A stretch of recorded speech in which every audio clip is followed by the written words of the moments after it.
കണ്ണൂരിൽ 14 LDF സ്ഥാനാർത്ഥികൾ എതിരില്ലാതെ വിജയിച്ചു. പുനർ സൂക്ഷ്മ പരിശോധനയിൽ 4 UDF സ്ഥാനാർത്ഥികളുടെ പത്രിക തള്ളി. മറ്റിടങ്ങളിൽ UDF സ്ഥാനാർത്ഥികൾ പത്രിക പിൻവലിച്ചു.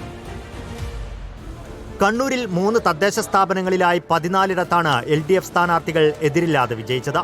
ആന്തൂർ നഗരസഭയിൽ 29 ഡിവിഷനിൽ 5 LDF സ്ഥാനാർത്ഥികൾക്ക് എതിരില്ല. തളിയിൽ കോടല്ലൂർ വാർഡിൽ UDF സ്ഥാനാർത്ഥിയുടെ പത്രിക തള്ളി. 5-ാം പീടിക വാർഡിൽ UDF സ്ഥാനാർത്ഥി പത്രിക പിൻവലിച്ചു. നേരത്തെ മൊറാഴ, പൊടിക്കുണ്ട് വാർഡുകളിൽ LDF സ്ഥാനാർത്ഥികൾ മാത്രമാണ് പത്രിക നൽകിയത്. കണ്ണപുരം പഞ്ചായത്തിലും 6 വാർഡിൽ LDFന് എതിർ സ്ഥാനാർത്ഥികളില്ല. 10, 1, 8 വാർഡുകളിൽ UDF BJP സ്ഥാനാർത്ഥികളുടെ പത്രിക തള്ളി. മലപ്പട്ടം പഞ്ചായത്തിൽ 3 LDF സ്ഥാനാർത്ഥികൾക്ക് എതിരില്ലാത്തത്.